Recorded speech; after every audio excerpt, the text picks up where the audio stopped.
इतनी भीड़ है कि निकलना मुश्किल है काशी वालों का, जो लोकल रहने वाले हैं।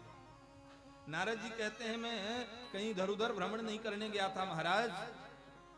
पुष्करम च प्रयागम च काशीम गोदावरीम तथा, मैं सब जगह गया।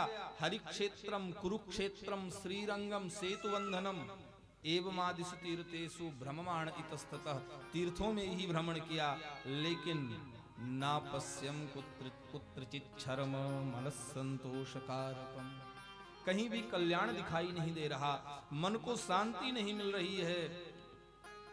सत्यम नास्ति तपः शौचम दया दानम न विद्यते, कहीं सत्य नहीं दिखाई दे रहा है, कहीं तपस्वी नहीं दिख रहे हैं, कहीं दानी नहीं दिख रहे हैं, कहीं दयावान पुरुष नहीं दिख रहा है। और ये नारद जी कब की बात बता रहे हैं, और आज की स्थिति तो और गई बीती हो गई। नारद जी तब कह रहे हैं कि आज का जो मनुष्य है उदरम भरिणो जीवा, केवल पेट भरने में लगे कि पेट कैसे भर जाए। लेकिन किसी महापुरुष ने एक बात बड़ी अच्छी कही है, जीवन भर हम लोग कमाते हैं कि चैन से भरपेट 2 रोटी खा के और प्रेम से सो सके, इसके लिए ही तो व्यक्ति कमाता है। जो सहज में कहें रोटी कपड़ा मकान, लेकिन जीवन कमाते कमाते बीत गया, न आज तक पेट भर पाया और न चैन से सो पाए आज तक। जो चैन से सोते हैं वो तो फिर अलग मस्ती में, उनकी मस्ती ही अलग है। मुझे मेरी मस्ती कहाँ लेके आई, जहां मेरे अपने सिवा कुछ नहीं था, वो आराम से फिर सोते हैं। चाह गई चिंता मिटी मनवा बेपरवाह, जिनको कछु न चाहिए सुई साहन को साह।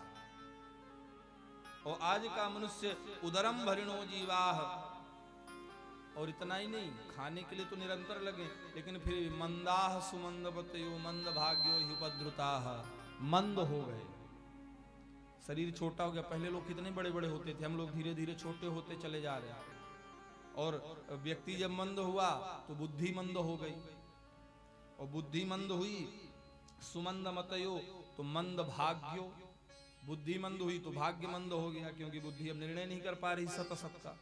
भाग्य मंद हुआ, और भाग्य मंद हुआ तो उपद्रवाह, मन उद्विग्न रहने लग गया, मन में शांति नहीं है। और इतना ही नहीं, तरुणी प्रभुता गेहे श्याल को बुद्धिदायक, जो नई नई बहू आ रही है उसका तो मलिकाना चल रहा घर में। तरुणी प्रभुता गेहे और श्याल को बुद्धिदायक, किसी को कुछ करना हो अच्छा काम तो लोग अपने वृद्धों से, अपने सयानों से नहीं पूछते हैं, तो पूछते किससे हैं? नारद जी बता रहे हैं श्याल को बुद्धिदायक, ससुराल से साले साहब आते हैं बुद्धि बताने, बताते हैं ना, यहां भी आते हैं। अच्छा बताते हैं यहां भी, चलिए तब तो कृपा है भगवान की। श्याल को बुद्धिदायक, साले साहब बुद्धि बताते हैं, लेना चाहिए बुद्धि, बुद्धिमान जो है उससे बुद्धि लेना चाहिए, लेकिन ऐसा साला न हो शकुनी जैसे कि बुद्धि बताए तो फिर महाभारत ही करा दे, ऐसा साला हो तो बच के रहना चाहिए, है ना। क्योंकि ब्रज में कहावत कहते हैं ब्रजवासी, दीवार बिगाड़े आरो और घर बिगाड़े सारो। आप दीवार में जितनी ज्यादा अलमारी बना दीजिए दीवार कमजोर हो जाएगी, और जिस घर में साले की बुद्धि चलने लगे समझिए भगवान की कृपा होने वाली है ना। लेकिन नारद जी कह रहे हैं श्याल को बुद्धिदायक, और इतना ही नहीं, कन्या विक्रयणो लोभा दंपति नाम चकल कन, दहेज के लोभ में कन्याएं बेची जा रही हैं, और इसके बाद भी दंपति नाम च कलकनम, पति पत्नी में झगड़ा मचा हुआ है। पिता ने 50 लाख देकर के विवाह किया है, लेकिन पुत्री को सुख नहीं मिल रहा ससुराल में, है ना। दंपति नाम च कलकनम लगा हुआ है। इसलिए नारद जी कहते हैं मेरा मन उद्विग्न हो गया, और मेरे मन में आया कि चलते हैं वृंदावन, जहां भगवान ने अवतार लिया है वहां कुछ शांति जरूर होगी। वृंदावन दर्शन तो कर ही आए होंगे। वृंदावन कैसा है? जहां बाके बिहारी वृषभानु दुलारी, जहां बाके बिहारी वृषभानु दुलारी, जमुना और निधि बन, यही है वृंदावन, यही है वृंदावन, यही है वृंदावन, यही है वृंदावन, यही है वृंदावन, यही है वृंदावन। जहाँ बाके बिहारी वृषभानु दुलारी, जहाँ बाके बिहारी वृषभानु दुलारी, यमुना और निधि वन, यही है वृंदावन, यही है वृंदावन, यही है वृंदावन, यही है वृंदावन।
प्यारी के चरणों में, राधा रानी के चरणों, मन कर ले आज नमन,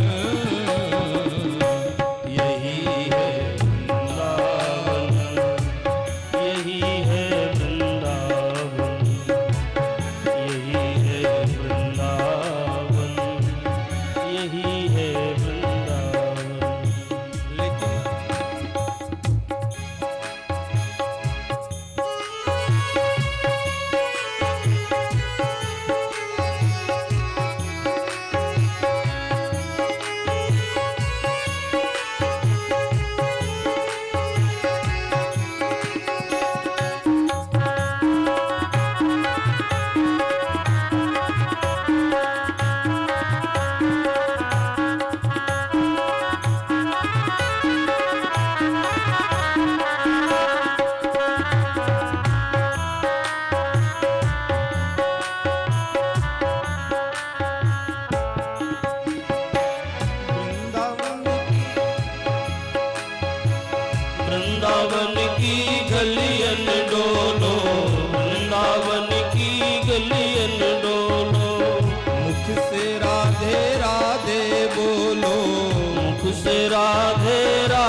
राधे राधे, श्वास श्वास भज राधे राधे, सुधर जाए जीवन,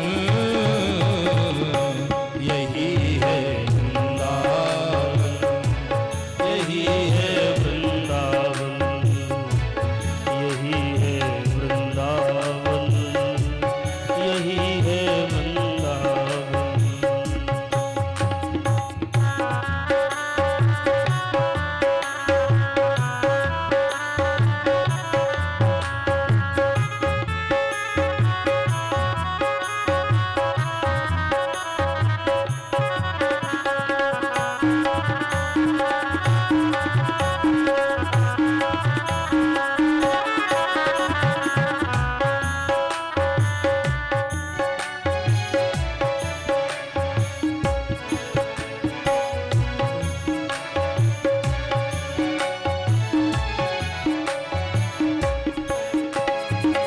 वृंदावन की महिमा न्यारी, वृंदावन की महिमा न्यारी, वृंदावन की महिमा न्यारी, वृंदावन की महिमा न्यारी, श्याम के संग वृषभानु दुलारी, श्याम के संग वृषभानु दुलारी, श्याम के संग वृषभानु दुलारी, श्याम के संग वृषभानु दुलारी। राधे राधे जप ले मनवा, दर्शन देंगे तुझे बिहारी, राधे राधे जप ले मनवा, दर्शन देंगे तुझे बिहारी। राधे राधे जप ले मनवा, दर्शन देंगे तुझे बिहारी, राधे राधे जप ले मनवा, दर्शन देंगे तुझे बिहारी। कुंज बिहारी के चरणों में, कुंज बिहारी के चरणों में, रास बिहारी के चरणों में, रास बिहारी के चरणों में, लग जाए तेरी लगन, यही है वृंदावन, यही है वृंदावन, यही है वृंदावन, यही है वृंदावन।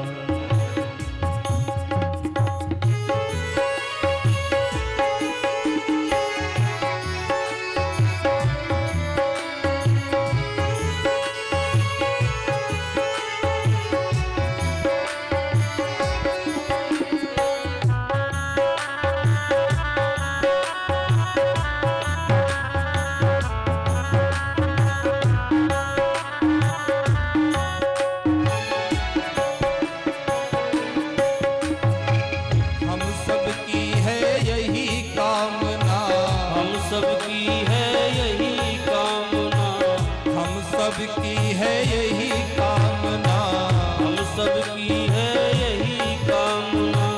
ब्रज को छोड़ के जाए कहीं ना, ब्रज को छोड़ के जाए कहीं ना, ब्रज को छोड़ के जाए कहीं ना, ब्रज को छोड़ के जाए कहीं ना।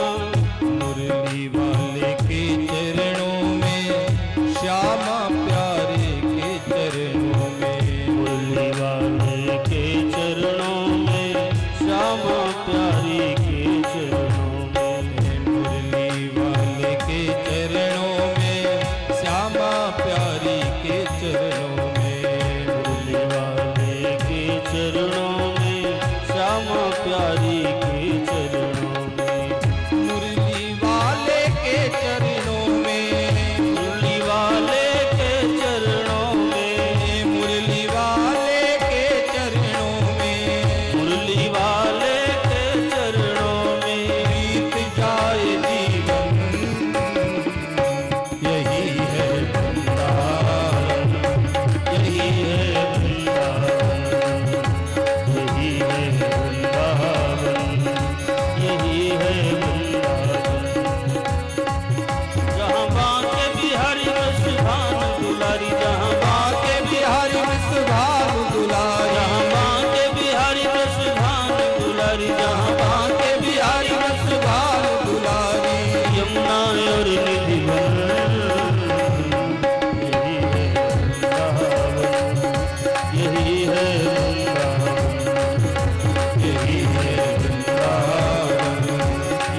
मेरे मन में आया वृंदावन चल के देखते हैं।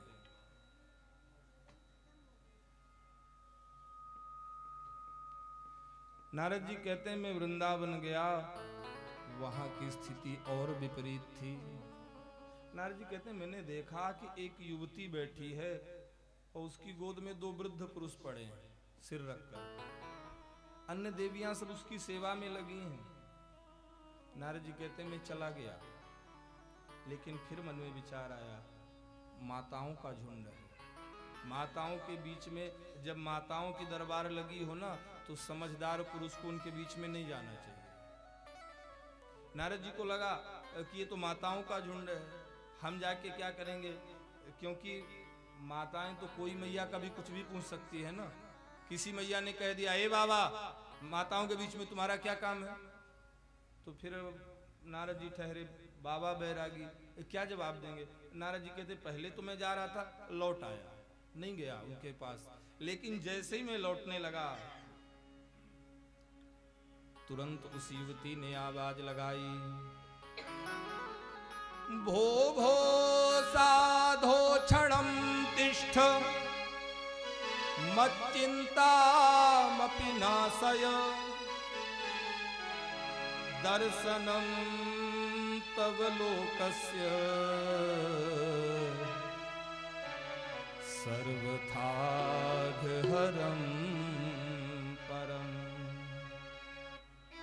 वो साधो क्षणम तिष्ठ, अरे महात्मन रुक जाइए, रुक जाइए, मत चिंताम अपि नाशय, जो मेरी चिंता है उसे दूर करके जाइए, क्योंकि संतों का दर्शन जो होता है, साधुओं का जो दर्शन होता है सर्वथा अघहरम, मनुष्य के संपूर्ण पापों को नष्ट कर देता है। संत का दर्शन तीर्थ स्नान करने से, वहां जाने से, जप तप करने से फल देगा, लेकिन संत तो दर्शनादेव साधव, संत केवल दर्शन मात्र से आपके पाप को दूर कर देते हैं। और जब उस युवती ने कहा तो नारद जी कहते मैं लौट के गया उनके पास, पूछा कासित्वम का विमौचेमा नार्यः का पद्मलोचना वद देवी सविस्तारम स्वस्य दुःखस्य कारण। देवी तुम कौन हो? कासित्वम का विमौचेमा, ये दोनों जो सिर रखे पड़े हैं तुम्हारी गोद में ये कौन है? और नार्यः का पद्मलोचना, ये कमल नयनी जो देवियां बैठी ये कौन है? वद देवी सविस्तारम स्वस्य दुःखस्य कारणम, हे देवी अपने दुख का कारण विस्तार से कहो हमसे। उसने कहा अहम भक्तिरिति ख्याता इमौ मे तनयौ मतौ ज्ञान वैराग्य नामानौ काल योगेन जर्जरो।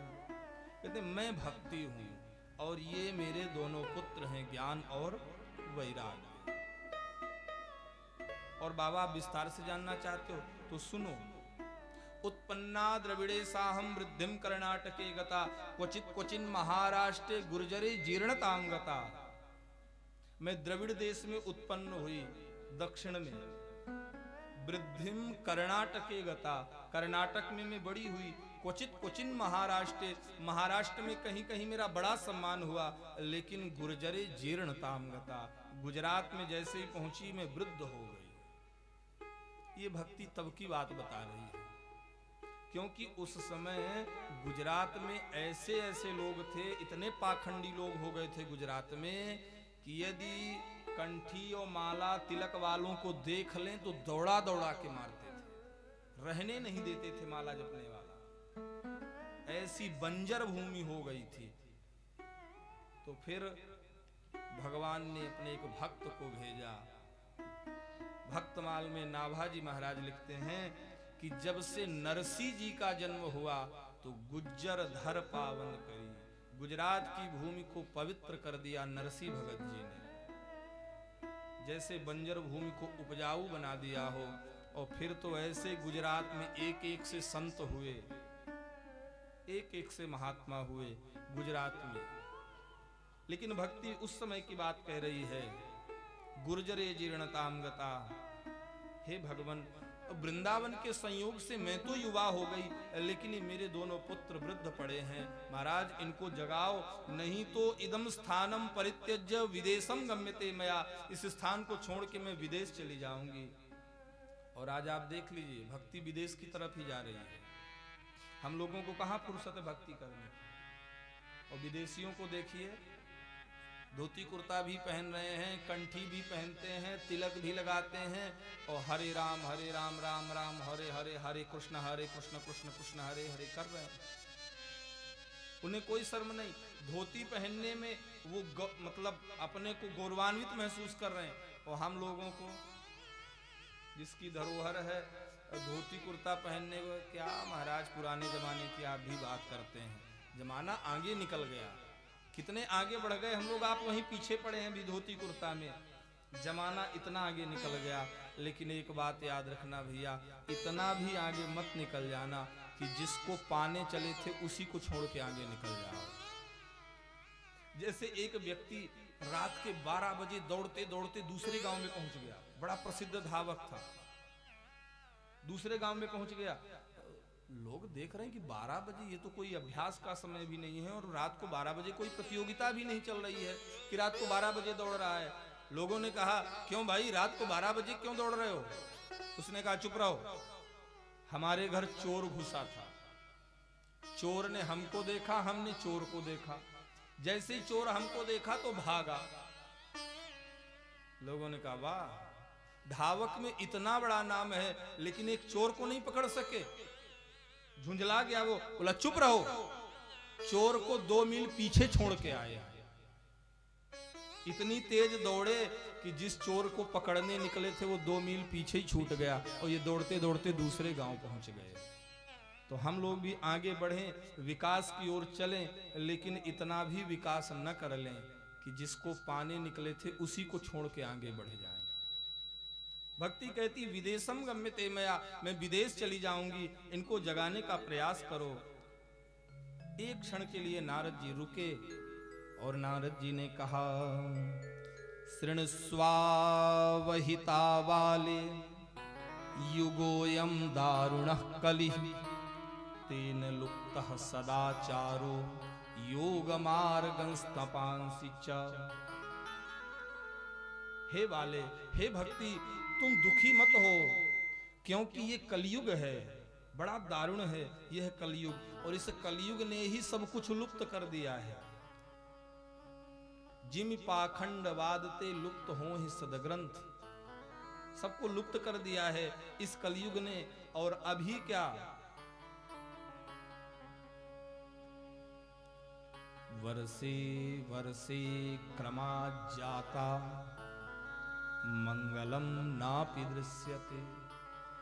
अभी तो कुछ मंगल सुनाई भी दे रहा है, वैसे अब मंगल कम, अमंगल चारों तरफ ज्यादा सुनाई दे रहा है। लेकिन नारद जी कहते हैं जैसे वर्ष वर्ष बढ़ता जाएगा, वर्षे वर्षे क्रमात् जाता मंगलम नापि दृश्यते, आपको मंगल दिखाई नहीं देगा। और गोस्वामी जी तो कहते हैं कि इस समय ही, इस संसार में ही, अब वर्तमान में 3 चीजें दिखना बंद हो गई हैं। कौन कौन? तुलसी इस संसार में देखो नयन पसार, 7 वार में 3 कम, मंगल बुध इतवार। 7 वार होते हैं, 7 वार में आजकल 3 कम दिखाई देते हैं। कौन? मंगल, मंगल कहीं सुनाई नहीं दे रहा है। बुध, बुध यानी विद्वान ज्ञानी। अब आप बुध की परिभाषा केवल इतना मत करिए कि जो शास्त्र, जो पुस्तक पढ़ लिया है, बड़ा ज्ञानी हो गया, वही ज्ञानी है। बुध ऐसा नहीं कि केवल पुस्तक पढ़ने वाला ज्ञानी है। आज पुस्तक पढ़ने वाले से कल जो पुस्तक नहीं पढ़ा था हमारे पीछे वाला, हमें लगता है वो हमसे ज्यादा बुध था। वो कितना बुद्धिमान था कि जब पंगत में हजारों लोग एक साथ पंगत में बैठे हैं, पंगत फिर रही है, और यदि पंगत फेरते फेरते सब्जी कम हो गई, सब्जी चुक गई, और कोई पंगत वाले ने कहा भैया सब्जी ले आओ, और वो सब्जी की जगह दाल लेके पहुंच गया, तो भोजन करने वाला समझ जाता था कि अब सब्जी नहीं है, इसलिए वो दोबारा नहीं मांगता था कि सब्जी ले आओ, दाल रोटी खा के काम चला लेता था। वो कितना बुद्धिमान था। और आज हम पढ़ लिख लिए तो इतने बुद्धिमान हो गए कि हमको यदि पता चल जाए कि रसोई में सब्जी नहीं है तो 10 बार सब्जी ही मांगेंगे। अरे भैया सब्जी मांगे, सब्जी नहीं दे रहे हैं, तो फिर अंत में जोर से गृह मालिक को कहना पड़ेगा भैया सब्जी चुक गई है, बढ़ा गई है। तो इस बुद्धिमत्ता से वो क्या कम बुद्धिमान थे? क्या मतलब कि इस बुद्धिमत्ता ऐसी? तो कहते हैं कि बुध भी आज कम दिखाई देते हैं। वो बुध ही था कि जब 4 भाई 5 भाई एक साथ भोजन करने बैठे, बड़ा सबसे पहले बैठता था। हमारे यहाँ कहते हैं बड़े को आसन छोटे को पानी। बड़ा आए कोई तो उसे पहले बैठने को आसन दो, सम्मान बड़े को दो, और यदि उनके साथ कोई छोटा बालक हो तो भोजन की सामग्री पानी नाश्ता पहले छोटे को दो। बड़े को आसन छोटे को पानी। माँ रोटी बना के बड़े को दे रही है, 2 रोटी खाने के बाद ही बड़ा पुत्र कह देता है माँ मेरा पेट भर गया है, अब आगे वाले को दो ताकि मेरे छोटे को मिल जाए। यदि वो नहीं मना करेगा तो फिर छोटे तक कैसे पहुंचेगी? तो ये क्या बुद्धिमत्ता कम थी? ये बुद्धिमान आज नहीं दिख रहे, ऐसे बुद्धिमान ये बुध आजकल दिखाई नहीं देते। और इतवार यानी विश्वास करने वाला, विश्वासी दिख रहे हैं, कोई एक दूसरे पर विश्वास कर रहा है। आदमी आदमी को सुहाता नहीं, आदमी से अरे डर रहा आदमी, और हाल इतना बुरा है कि विश्वास भी आदमी पर नहीं कर रहा आदमी, कोई विश्वास करने वाला नहीं। तो इतवार, नारद जी कहते हैं वर्षे वर्षे क्रमात् जाता मंगलम नापि दृश्यते, लेकिन धन्य है ये वृंदावन जहां भक्ति नृत्य करती है। देवी तुम चिंता मत करो। अब भक्ति ने पूछा कि जब ये कलयुग इतना पापी था, इतना दुष्ट था, तो परीक्षित ने इसे अपने राज्य में स्थान क्यों दिया? तो कहा कि राजा सारंग इव सारभुक, सार ग्रहण करने वाला था राजा। जैसे ही कलयुग को देखा, कलयुग राजा की शरण में आ गया। राजा परीक्षित ने कहा मैं तुम्हें अपने राज्य में वास नहीं दे सकता, स्थान नहीं दे सकता, क्योंकि तुम्हारे अंदर बड़े अवगुण हैं। कलयुग ने कहा हाँ महाराज मेरे अंदर बहुत दुर्गुण हैं, लेकिन एक गुण भी है, यत् फलम नास्ति तपसा न योगेन समाधिना तत्फलम लभते सम्यक कलौ केशव कीर्तना।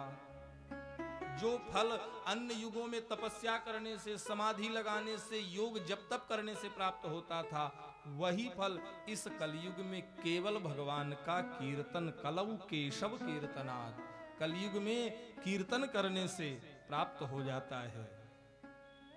और मानो इसी का एकदम अनुवाद करते हुए गोस्वामी जी ने मानस में लिखा है, कलयुग केवल नाम आधारा, कलयुग केवल नाम आधारा, कलयुग केवल नाम आधारा, कलयुग केवल नाम आधारा, सुमिर सुमिरी नर उतरहि पारा, सुमिर सुमिर नर उतरहि पारा, सुमिर सुमिरी नर उतरहि पारा, सुमिर सुमिर नर उतरहि पारा, कलयुग केवल नाम आधारा, कलयुग केवल नाम आधारा। कलयुग में केवल नाम, कलौ केशव कीर्तनात्, कलयुग में भगवान का कीर्तन, हरेर नाम हरेर नामैव केवलम, कलौ नास्तेव नास्तेव नास्तेव गतिरन्यथा। और बस इसी गुण को देख करके राजा परीक्षित ने कलयुग को स्थान दे दिया। लेकिन हे भक्ति तुम चिंता मत करो, क्योंकि तुम तो भगवान की बड़ी प्रिय हो, और वो भगवान कहीं गए थोड़ी हैं। द्रौपदी च परित्राता येन कौरव कश्मला पालिता गोप सुंदर्यः सकृष्णः क्वापि नो गतः। जिन्होंने भरी सभा में द्रौपदी च परित्राता, द्रौपदी की रक्षा करी थी, उस कौरवों की भरी सभा में दुशासन से जिन्होंने द्रौपदी की रक्षा करी थी, पालिता गोप सुंदर्यः, जगह जगह पर ब्रजवासियों की, गोपियों की, गोपों की रक्षा जहां जो भगवान ने करी थी, स कृष्ण क्वापि नो गत, वो कृष्ण कहीं चले थोड़ी गए हैं, तुम तो उनकी बड़ी प्रिय हो। श्री कृष्ण चरणाम भोजम स्मर दुखम गमिष्यति, भगवान श्री कृष्ण के चरणों का ध्यान करो, दुख दूर हो जाएगा। और कितनी बड़ी बात है, भगवान का चिंतन करो, दुख अपने आप दूर हो जाएगा। क्योंकि भगवान के नाम में माता सीता अशोक वाटिका में कितनी दुखी थी,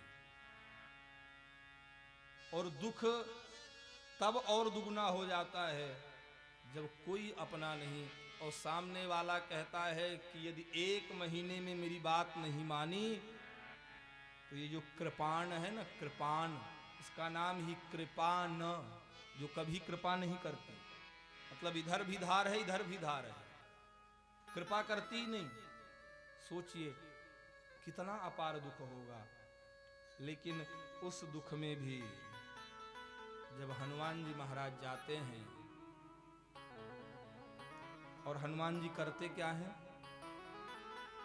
बाबा लिखते हैं, रामचंद्र गुण बरनई लागा, रामचंद्र गुण बरनई लागा, रामचंद्र गुण बरनई लागा, रामचंद्र गुण बरनई लागा, सुनतहि सीता कर दुख भागा, सुनतहि सीता पर दुख भागा,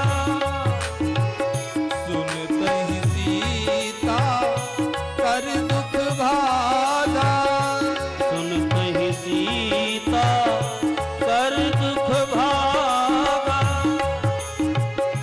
रामचंद्र गुण बरनई लागा, रामचंद्र गुण बरनई लागा। भगवान के गुणों का गान किया तो सुनते ही सीता कर दुख भागा, भगवान की कथा सुनी और दुख दूर हो गया। बस यही बात नारद जी कह रहे हैं, देवी श्री कृष्ण चरणाम भोजम स्मर दुखम गमिष्यति, भगवान के चरणों का स्मरण करो, कथा सुनो, दुख दूर हो जाएगा, यह बताया। और उसके बाद नारद जी ने ज्ञान वैराग्य को जगाने का बड़ा प्रयास किया। हम आप जानते हैं, वेद वेदांत गीता सब सुनाई, थोड़ा सा जगते फिर सो जाते। आकाशवाणी हुई, नारद जी जो आप कर रहे हैं उद्यम सफल होगा, लेकिन इसके लिए सत्कर्म करो। नारद जी विचार करने लगे, ये कौन सा दुष्कर्म कर रहे थे, ये भी तो सत्कर्म ही था, वेद वेदांत गीता सब सुना रहे हैं, ये सत्कर्म नहीं है क्या, कौन सा सत्कर्म करें ऐसा। अब बोले ये आपको संत लोग बताएंगे। वो संतों के पास नारद जी गए तो वेद व्यास जी लिखते हैं कि मूकी भूतास्तथान्ये तु कियंतस्तु पलायिताः, कुछ तो मौन व्रत लेकर के बैठ गए और कुछ अपना आश्रम ही छोड़ के चले गए। क्यों? क्योंकि जीवन में किसी के समस्या आ जाए, नारद जी उसका समाधान करते हैं। आज नारद जी के ही जीवन में समस्या आ गई, अब कौन समाधान करे? क्योंकि कोई छोटा डॉक्टर फंसता है तो अपने से बड़े का, सीनियर का, स्पेशलिस्ट की मदद लेकर के उसको दूर कर लेता है, लेकिन अब विशेषज्ञ ही फंस जाए तो अब कौन उसका समाधान करे? अब ऋषि लोग सोच रहे हैं कि नारद जी इनका समाधान कौन करे, तो कुछ तो मौन व्रत ले लिए। शिष्यों से कहा, देखो नारद जी आए तो कह देना गुरु जी आजकल मौन व्रत में, बोलेंगे ही नहीं। और कुछों को लगा कि आश्रम में रहेंगे तो पूछेंगे ही, तो कियंतस्तु पलायिता, कुछ तो आश्रम ही छोड़ के चले गए। नारद जी को लगा अब कहाँ जाएं? बोले बद्री विशाल में जाएंगे, भगवान की तपस्या करेंगे, भगवान से पूछेंगे कि वो सत्कर्म कौन सा है। लेकिन हे ऋषियों, आज बद्री विशाल में आपका दर्शन हो गया, आप ही बताइए कि आखिर वो सत्कर्म कौन सा है जिस सत्कर्म को करने से ज्ञान वैराग्य जागृत हो जाएंगे। और जो सुना सनकादियों ने, मां चिंता कुरु देवर से हर्षम चित्ते समावह, उपायः सुख साध्योत्र वर्तते पूर्व एव ही। मां चिंताम कुरु, जिसके लिए नारद जी इतने चिंतित थे, सनकादि कहते हैं बाबा चिंता न करो, इसका उपाय तो पहले ही हो चुका है। डॉक्टर दो प्रकार के होते हैं। एक डॉक्टर वो होता है कि रोग कम भी हो लेकिन उसको बहुत बढ़ा चढ़ा देता, अरे अभी तक कहाँ थे, इतना बढ़ गया, अब ये ठीक नहीं हो पाएगा, जाओ नागपुर दिखाना पड़ेगा। अब मरीज का रोग भले कम हो, उसका टेंशन इतना बढ़ा देगा कि और ज्यादा रोग हो जाए। और एक डॉक्टर वो है जो जानता है कि असाध्य रोग है, दवाई से ठीक नहीं होगा, ऑपरेशन करने पर भी ठीक नहीं होगा, लेकिन फिर भी कहता है बाबूजी चिंता मत करो, सुबह शाम दवाई खाते जाओ, सब ठीक हो जाएगा। जानता है कि ठीक नहीं होगा, फिर भी कहता है कि ठीक हो जाएगा। तो मरीज को लगता है कि नहीं रोग ज्यादा गंभीर नहीं, मैं ठीक हो जाऊंगा, और उसे जब अंदर से लगने लगता है तो धीरे धीरे वो ठीक भी होने लगता है। बस सनकादिक वही डॉक्टर हैं। इतने परेशान थे नारद जी, तुरंत कहा मां चिंताम कुरु देवर से, चिंता मत करो।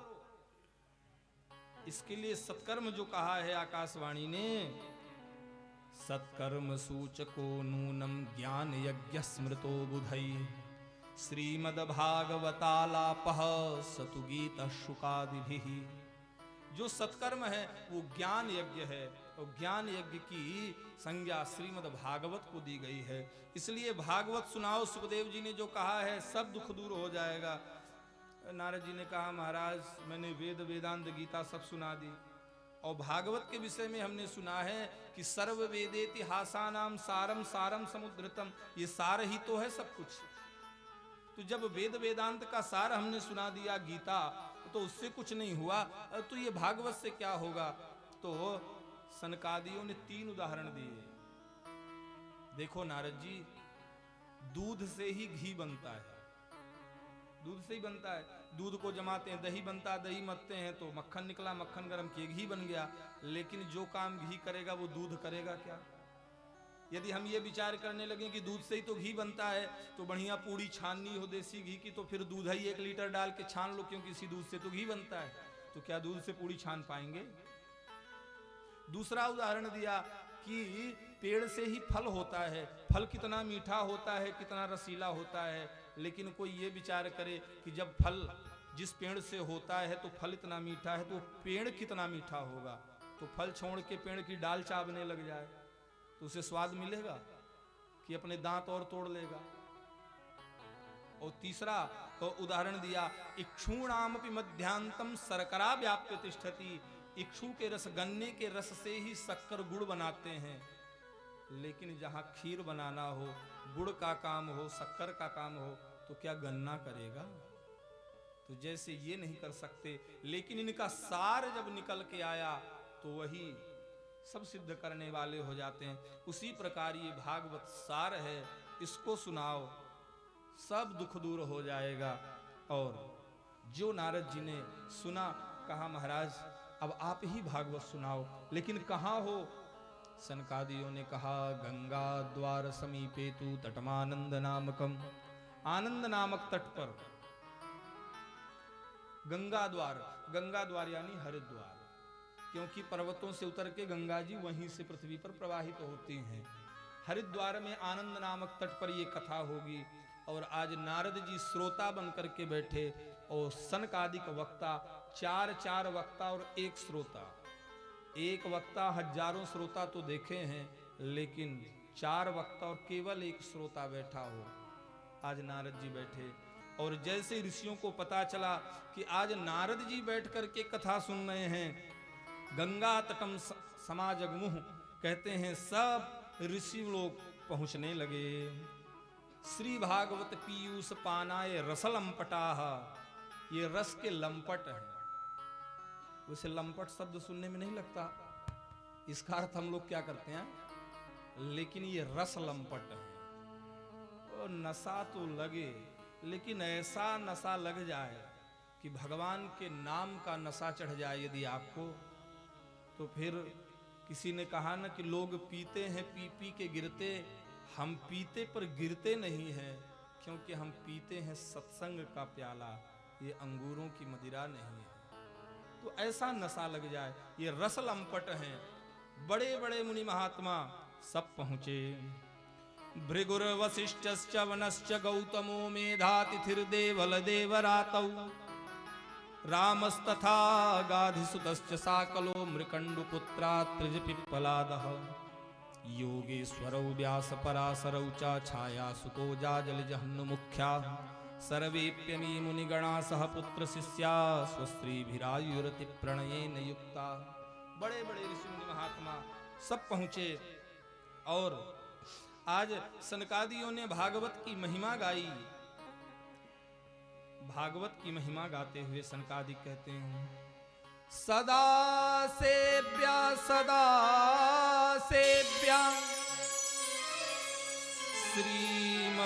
श्रीमद्भागवती कथा, यस्या श्रवण मात्रेण हरिश्चित्तम समाश्रये। भगवान की कथा सदा सेव्या, भगवान की कथा सुनने से क्या होगा, बोले हरिश्चित्तम समाश्रये, भगवान चित्त में बैठ जाएंगे। और जो कथा नहीं सुनता है भगवान की, वैसे संत लोग गाली नहीं देते किसी को, लेकिन सनकादियों ने यहाँ बहुत कठोर कहा है। सनकादिक लोग नारद जी से कहते हैं, हे नारद जी, जिसने मनुष्य शरीर ग्रहण करके और भागवत की कथा नहीं सुनी, आजन्म मात्रमपि येन सठेन किंचित चित्तम विधाय सुख शास्त्र कथा न पीता, चांडालवत खरवत जनवत तेन नीतम मिथ्या स्वजन्म जननी जनि दुख भाजा। कहते हैं मनुष्य शरीर लेकर के जिसने भागवत की कथा नहीं सुनी, वो सठ है, चांडाल है। इतने में संतुष्ट नहीं हुई, बोले गधा है, खरवत गधा है मनुष्य शरीर लेकर के। और पैदा किस लिए हुए, बोले मिथ्या स्वजन्म जननी जनि दुख भाजा, केवल अपनी माँ को प्रसव काल की पीड़ा देने के लिए पैदा हुआ, बाकी कोई मतलब नहीं उसके मनुष्य शरीर लेने का। इतने पर भी नहीं संतुष्ट हुए तो कहते हैं, धिक्तम नरम पशु समम भुविभार रूप, धिक्कार है ऐसे मनुष्य को, पशु समम, पशु है वो, और भूवि भार रूप, पृथ्वी का भार है। सनकादिकों से नारद जी ने कहा, महाराज आप महात्मा होकर के ऐसी बात करें, आप कह रहे हैं। सनकादियों ने कहा, ना ना मैं कब कहता हूं, ये मैं नहीं कहता हूं। तो एवं बदंति दिव्य देव समाज मुख्या, देवता लोग स्वर्ग में ऐसी बातें करते हैं, मनुष्यों को धिक्कारते हैं जो भगवान की कथा नहीं सुनता। क्योंकि दुर्लभैव कथा लोके श्रीमद्भागवतोद्भवा, ये कथा जो है स्वर्ग में रहने वाले देवता चाहें तो नहीं सुन पाते, ये कथा तो केवल यहीं उपलब्ध है। कथा की महिमा बताई, और जैसे ही कथा की महिमा का गान किया तो आज कहते हैं भक्ति महारानी दोनों पुत्रों के साथ पहुंच गई वहां पर। युवा हो गए दोनों पुत्र, भक्ति सुतौ तौ तरुणौ गृहीत्वा प्रेमैक रूपा सहसा विरासित, प्रकट हो गई। और श्री कृष्ण गोविंद हरे मुरारे नाथेति नामानि मुहुर्वदन्ति, श्री कृष्ण गोविंद बार बार भगवान का कीर्तन करती हुई और भक्ति महारानी प्रकट हो गई। सनकादियों ने देखा ये कौन, कहां से आ गई। कथम प्रविष्टा कथमागतेयं मध्ये मुनीनामिति तर्कयन्तः, देवी कौन। भक्ति ने कहा, जो मैं कलयुग के प्रभाव से नष्ट हो रही थी, जो ज्ञान वैराग्य वृद्ध हो गए थे, आज ये कथा के प्रभाव से पुष्ट हो गए हैं। मैं कहां बैठूं, मुझे आसन क्या है, सुखदेव जी ने कहा, निरंतरम वैष्णव मानसानी, जितने भी भगवान के भक्त हैं उनके हृदय में विराजमान हो, और भक्ति तो हृदय में ही विराजमान होती है। सनकादिक कहते हैं, सकल भुवन मध्य निर्धनास्तेपि धन्या, निवसत हृदयेषां श्री हरेर भक्ति रेखा। इस संसार में, और केवल इसी में नहीं, सकल भुवन मध्य, सभी भुवनों के मध्य में, निर्धनास्तेपि धन्या, निर्धन होते हुए भी वो धन्य है। कौन? निवसत हृदयेषां श्री हरेर भक्ति रेखा, जिसके हृदय में भगवान की भक्ति निवास करती है। क्यों? क्योंकि भक्ति जिसके हृदय में आ गई तो हरिरपि निजलोकम सर्वथा तो विहाय, भगवान अपने लोक को छोड़ करके उस भक्त के पीछे पीछे दौड़ने लगते हैं। और प्रविशत हृदितेषाम श्री भक्ति सूत्रोपनद्धः, भगवान भक्ति के सूत्र में बंधे होकर के और उसके अंदर प्रविष्ट होते हैं। तो ऐसी भक्ति महारानी भागवत की कथा से पुष्ट हो गई। अब नारद जी ने प्रश्न किया कि ये भागवत कैसे कैसे जीवों का कल्याण करती है। तो आज समय लगता है हो गया, कुछ ज़्यादा हो रहा, 7:15 हो रहे हैं। तो अब भक्ति महारानी का कष्ट दूर हो ही गया है, तो कहें तो हम लोग यहीं रुक जाएं आज। फिर ये कथा कैसे कैसे जीवों का कल्याण करती है, इसमें धुंधकारी का प्रसंग बताया है कि जो प्रेत योनि को प्राप्त था उसे भी गोकर्ण जी महाराज ने कथा सुनाई और मुक्त हुआ। तो ये प्रसंग हम लोग कल निर्धारित समय से प्रथम प्रातःकालीन सत्र जो सुबह से अपना मूल पाठ का हमारे वाराणसी से पधारे श्री अनंत श्री समलंक के श्री देवेंद्र ब्रह्मचारी जी महाराज मूल पाठ करने के लिए पधारे हैं। तो इनके मुखारविंद से प्रातःकाल सत्र में हम लोग मूल पाठ सुनेंगे, माइक से ही बढ़िया, दोपहर 12 साढ़े 12 बजे तक। और फिर द्वितीय सत्र 2 बजे से लिखा है, तो 2 बजे से नहीं तो 3 बजे से तो हो ही जाएगा। तो 3 से लेके और 6:30-7 तक 3-4 घंटे द्वितीय सत्र में हम लोग सुनेंगे। आइए आज यही वाणी को विश्राम, प्रेम के साथ 2-4 बार भगवान का नाम लें और फिर भगवान की आरती करें। जय राधे राधे गोविंद गोविंद राधे, जय राधे राधे गोविंद गोविंद राधे, राधे राधे गोविंद गोविंद राधे, राधे राधे गोविंद गोविंद राधे, गोविंद राधे गोपाल राधे, गोविंद राधे गोपाल राधे, गोविंद राधे राधे गोपाल राधे, गोविंद राधे राधे गोपाल राधे, राधे राधे गोविंद गोविंद राधे, राधे राधे गोविंद गोविंद राधे, जय राधे राधे राधे राधे राधे राधे राधे, राधे राधे राधे राधे राधे राधे राधे, जय राधे राधे राधे राधे राधे राधे राधे, राधे राधे राधे राधे राधे राधे, जय राधे राधे राधे राधे राधे राधे राधे, राधे राधे राधे राधे राधे राधे, जय राधे राधे राधे राधे राधे राधे राधे, राधे राधे राधे राधे राधे राधे राधे, जय राधे राधे राधे राधे राधे राधे राधे, राधे राधे राधे राधे राधे राधे राधे, जय राधे राधे गोविंद गोविंद राधे, राधे राधे राधे राधे राधे राधे, जय राधे राधे गोविंद गोविंद राधे, राधे राधे गोविंद गोविंद राधे, जय राधे राधे गोविंद गोविंद राधे। राधे राधे सब लोग गाइए बड़े प्रेम से भगवान का। जब भगवान के नाम का कीर्तन हो तो ताली बजा के करना चाहिए कीर्तन। आपके मन में प्रश्न उठ सकता है कि ताली बजा के क्यों करना चाहिए। एक बार आप लोगों को स्मरण हो, मानस भवन के बगल में एक बार जगत गुरु शंकराचार्य स्वामी स्वरूपानंद सरस्वती जी महाराज काशी वाले वो पधारे थे। तो उनसे किसी ने पूछा था कि महाराज ये ताली बजा के कीर्तन क्यों करना चाहिए, ताली क्यों बजाना चाहिए। तो उन्होंने कहा था कि ताली बजा के कीर्तन करने से हाथ की जो रेखाएं खराब होती हैं वो सुधर जाती हैं, एक बात। और दूसरी बात, जब हम लोग बैठे रहते हैं तो जोड़ों में पाप छिपता है, क्योंकि भाई पाप को भी, निद्रा को भी तो चाहिए ना।